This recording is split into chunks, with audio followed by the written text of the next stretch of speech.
Hi, this is Randy Finney with Right Side of the Chart, and this is a late session update for Tuesday, October 5th, 2021, second video of the day. And I'm doing that. I'm going to, increase my updates on the broad markets because we're finally seeing some movement. Traders, swing traders, active traders make money when volatility spikes and when there's big moves. You don't make money as an active trader in this. An investor is making money in that and watching their 401k go up, or if you're a trend trader and you catch a big short move down, you can profit on the shorts, sit tight, ride out the counter trend rallies. But lately we've seen a nice expansion of volatility, and that almost always happens during a correction or just after a major sell-off in the bottom. But so far it's correction mode. All right, let me just kind of pick up where I left off, because if I recap it and rehash everything, the video will be too long. I wanted it to be a brief video, get it out. All right, so the markets, as I always say, are dynamic. Charts are changing. I've been pointing out these divergences and shrugging them off until this morning. Then I told you I could watch them. I watched the futures at night. Futures held up overnight. They opened up positive, and then the buyer stepped in. So the sellers had the opportunity to take it down and didn't. And the main thing one of the many things, but one of the main things I saw was that 14,434.70 level hold. And when that happened, as I mentioned, I jumped back in, reverse from short to long today. So in other words, the bears had the opportunity yesterday and last night to build on that breakdown, but they didn't. And so that's what we call a whipsaw signal, aka bear trap, false breakdown, call it what you want. In fact, we recovered it was bullish, so said I went long. Talked about potential targets up to here, but I wanted to mention, and that's why I got that last post out to you with the chart images of NQ and ES, is that there is a case to be made, and that's the case I took as an active trader, to actually just take profits if you got in long today earlier, and go back in short for another leg down. And here's the thing, I'm flexible. We might just come back and come in a little bit close, but I don't think a double test of those lows, or just go right on through there. And this is what I wanted to talk about. Okay, so here it is. Based on those divergences and the fact I went through it again this morning, the FANGs, QQQ, SPY, divergences across the board, positive, bullish divergences on the 60 and 120 minute time frames, and that coupled with the fact that the primary trend is still not just bullish, but one of the most bullish in recent years, if not in history. So I'm talking since the bottom on March of 2020. All that coupled says, the pattern has been when you get those divergent lows in the indexes, that's the catalyst for the move to next highs and beyond. Usually it's a marginal new high, but still, even if we go and make a marginal new high right now, and that's still a possibility, you're talking, let me just give you a rough measurement, probably be another 7-8% plus, right? So that is a possibility. And if that's what you think is going to happen, then you went in long anywhere today. You can, set your stop below the recent lows. You can set it at break even or entry, or you can keep trailing it up. And again, target that level. It's good resistance around 15,130. I put good odds. If we get there, we'll get a reaction.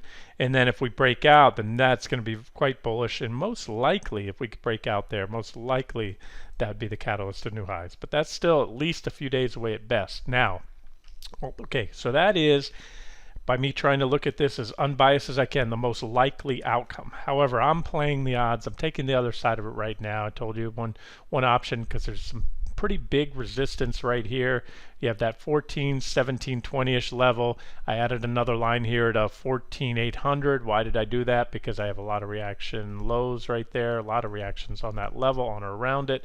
And so it's more of a resistance zone where I suspect we may stop. Now the thing is, if you were to reverse it, if you were long now and you reverse back to short, you can do so with a relatively tight stop, and if things confirm, you can even get back in long, and that's what I'll most likely do, unless I'm left away, pops up at 3 in the morning and I wake up the next morning or way up here. I'm not going to go long for that right here. But if I can reverse back, if we keep going up, I'll just take that short I reversed into here, cover the longs, sold the longs, and reverse back short, and then recognize that we're taking out resistance. We've taken out the minor downtrend line right here that I just drew in that 14,800, and that could lead to a swing up there, and that would still be, you know, roughly another 2.5% well worth it. So that is, again,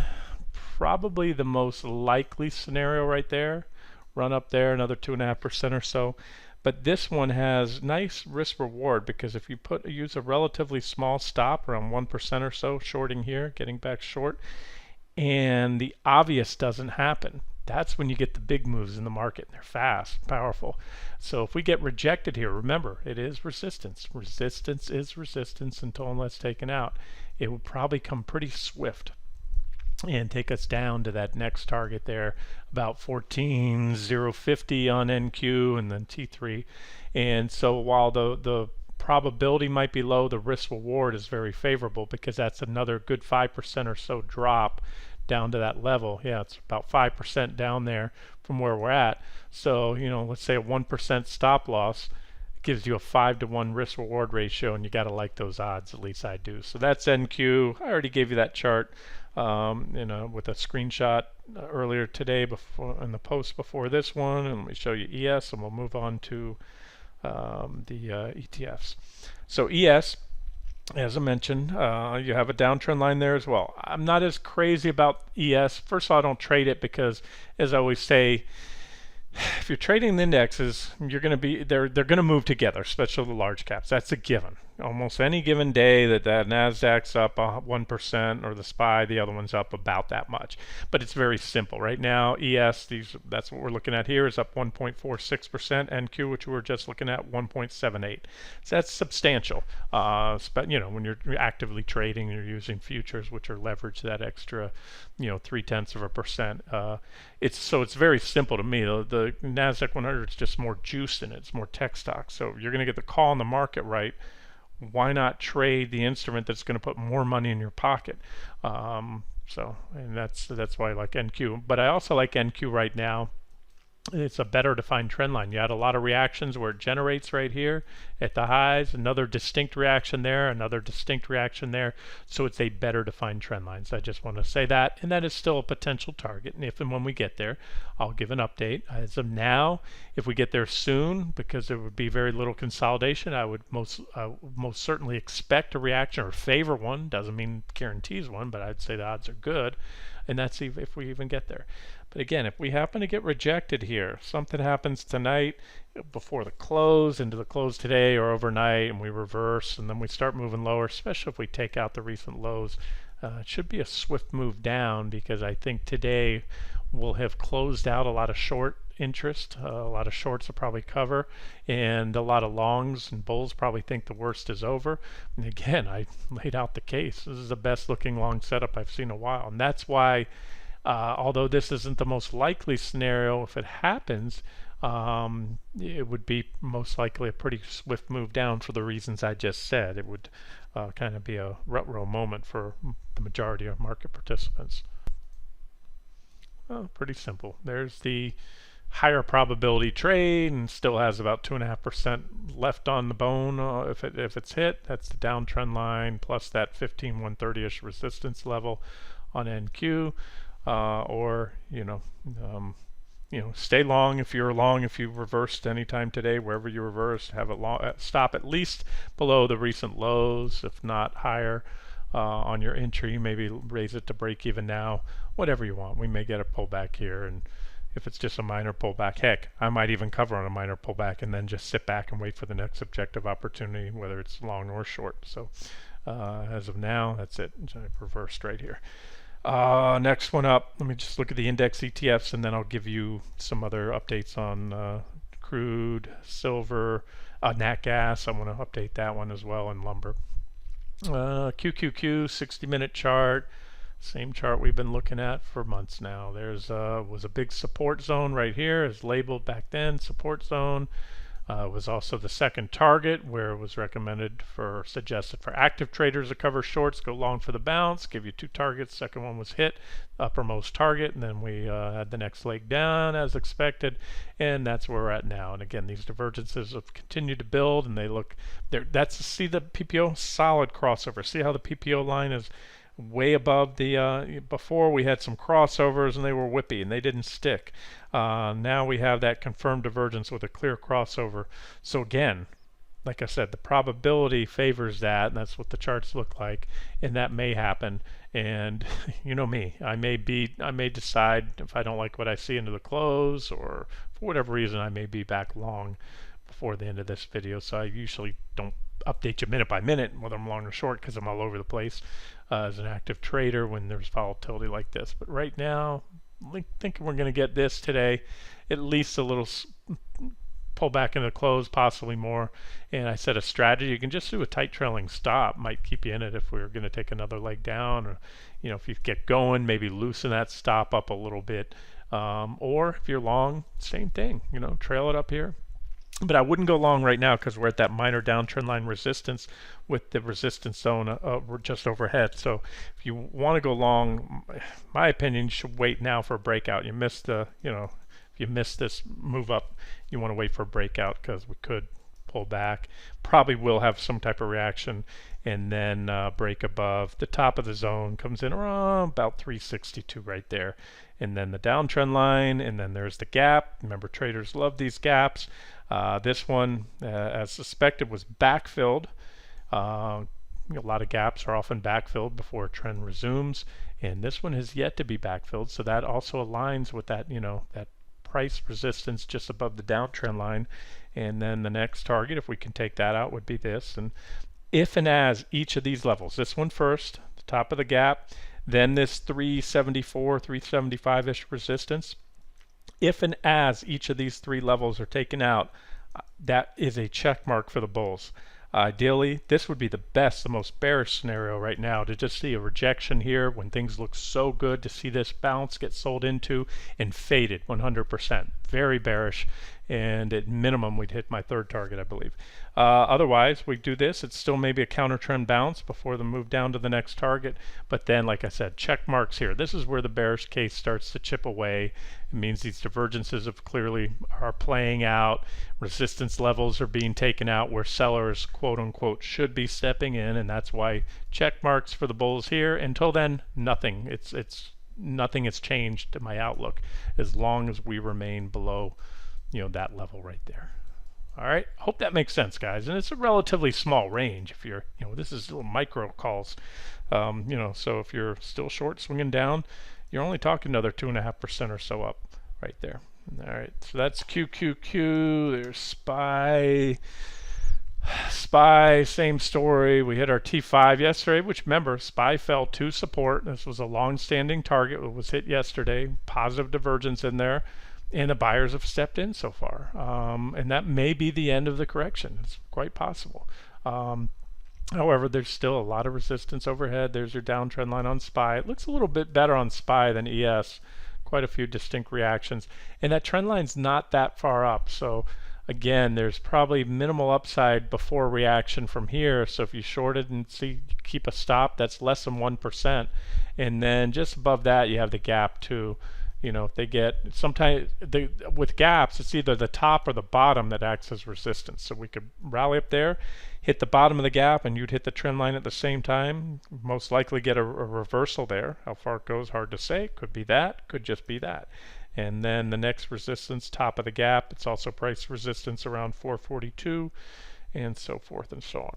All right, there's the levels, and look, that's one scenario too, and this would be also a bullish scenario, is that we continue to, this downtrend line stays intact, these divergences continue to build, and we do take another leg down within the wedge, but we still have a bigger wedge forming. So yeah, I know it's a lot of stuff, but I say this all the time, the markets are dynamic, they're constantly changing, and therefore so is my analysis, and pointing out levels that you can trade off of, and levels that will make a difference if taken out, and levels that won't make a difference if taken out.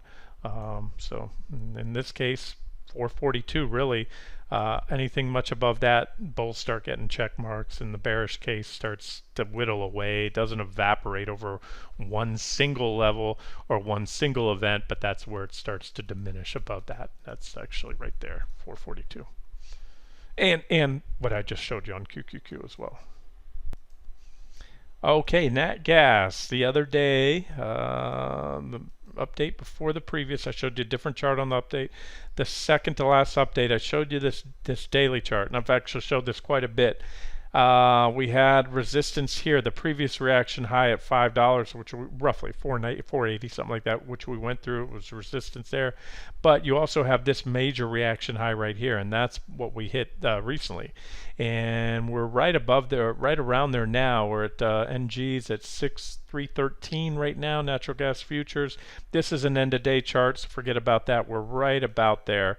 And again, this is the level we need to take out this trend line, uptrend line, to give a sell signal. And all the better if we also take out that 480 reaction high or horizontal support level, and that would most likely send nat gas down. I already talked about the history of these overbought readings. And remember, we're in a bull market, so overbought can and often does become more overbought, but historically you don't stay overbought that long. And historically, when natural gas prices start going parabolic like this, then you usually see a very sharp reversal. That is the history of natural gas. That's how it trades, just like lumber futures. Now, okay, so I updated. The only thing different from the last update is I pointed out this previous reaction high, which is still resistance, and we're still below. But what has changed since then on the 60-minute chart, and that's what we're looking at here, we now, for the first time since right here, and it was pointed out shortly after that, we had a divergent high and we had a correction. That was a double-digit correction. Previous divergent high was right there. Now look what we have today. See this marginal new high? Negative divergence. So is it confirmed? Absolutely not. Natural gas is headed up. That's why these momentum indicators are pointed higher, and that's why they may continue higher, and then all of a sudden you don't have divergence. So we need to see it turn down, reversal, see a bearish PPO crossover before we take out this previous high, see the RSI remain below that previous high, and then there's a trend line on the 60-minute chart. So this right here, you can either take a pot shot. It would be an utter pot shot right now because you're shorting something in a strong uptrend, but you're trying to just guess, if you will, or bet that those divergences will remain intact, and then you get a better entry. And or, when I say and or, means short here, a small starter position, and then or on a break of the trend line, and then that would be, again, since we're coming off a parabolic move, you'd probably have a pretty swift correction that would bring you down, maybe all the way down here to that 427.60 level, and if so, that would be about a 33% drop in natural gas futures. So that's it. Just wanted to update the resistance on the daily chart, longer term chart, as well as the negative divergence that as of today is now in place on the 60-minute chart for the first time since back here. Crude, same story. We're at the long-term resistance, a hair above it, but as I said, that would be almost expected or not unexpected at all to see a slight marginal pop. But we have also negative divergence here on the CL crude 60-minute chart, plus a nice clean uptrend line if you want to play it safe. Wait for the break of the uptrend line. And it would also be a failure back below that previous high of 76 and change right there. And so there's your objective short entry on crude when that happens. And that would certainly help to see the stock market correct, as I talked about the correlation. Stock market's been correcting, but right now, as of today, again, a lot of bulls are saying, whoosh, the worst is over. We've got these big bullish divergences. The market's up today pretty nice, and the correction is now wherever we can step in and buy. Maybe that's the case, and if so, that's not going to help the case for a short on crude. But if crude breaks this support level and the market takes another jog down to my next targets on QQQ, which if I didn't cover earlier, I've covered it 100 times lately, that's on that 60-minute chart, which is right here. And well, it's an easy number to remember. I rounded it up off 342, 40-ish, 342, 50 is probably where we're going to hit. That's the actual support, but I'd play it safe. Cover that one about 343. So that would be another 5% drop, and it would be kind of a WTF moment for bulls and dip buyers. Again, if this rally gets sold into just as it starts to look good, and that's kind of the way I'm leaning, and more of a hunch, intuition kind of thing. And like I said, also calculated risk. Get back a little. I've had a nice day today, and reversing and covering, booking profits from the last leg down, short, getting back short here and here. That's where I closed the longs out, added more there, so rode that whole thing down. And now, I don't mind risking 1% or so to try to capture that 5, and proven wrong again, I'll probably be in the ride up to that trend line and or the top of the gap backfill. How does that work? Just trail up, stop, get it real tight there in case you go through the trend line, and then book profits there. Gold, still liking gold and silver. This is the GC gold futures chart. You can GLD, it's kind of sloppy, but you'll see the same thing on the 60-minute chart. We're coming off a divergent low. There was impulsive buying, breakout, back test, and I've already given you the levels and told you where I'd swing it up to at least that 1838-ish, 1840-ish level. Silver looking good as well. Silver futures being symbol SI, and again, still above the little wedge right here after the big divergent low. Breakout. First target still 23,055, then the downtrend line and or 24. They come in around together. So that's my near-term outlook for silver. And then lumber, LB, if I can find it for you. Got it here somewhere. Bear with me, I'm looking for all my charts down here. There it is, LB. Still going. Yeah, I'm still, again, doesn't matter when I'm in or out of. I was in and out, had a couple cuts from falling knives, and then caught a couple bounces there. So all in all, it's been about a wash lately, but the last entry was here, and that one was profitable. Went up here, book profits I did recently, but I'm going to show you it's still hanging in there. I've modified this uptrend line slightly. It's still walking up this trend line, and look, it's got that 657.19. That was resistance. It was a target before, and then bigger level here, about 691, 692 would be quite bullish if it could pop that. But I don't have a strong convictions on it, and I'm leaning towards probably a break of the trend line and a move down, especially if the market and commodities like crude oil and nat gas start moving down. I know it doesn't trade directly with crude oil, but it would all be, if you see stocks down and crude down, that's showing you that economic expectations have shifted, and that would probably take lumber down, although it's kind of been doing its own thing recently. Either way, I just wanted to update it for you, because if it does go, if it can break that level, it could run. This is this right here. That's called an ascending triangle pattern. Those are inherently bullish. So an upside break is bullish, but a downside break is bearish. So you just got to respect it. It's kind of pinching. All right, I'll say no more on it. Those are the levels to watch. Let me wrap the video up and get it out to you guys before the close. This has been Randy Finney with the right side of the chart. Have a great day.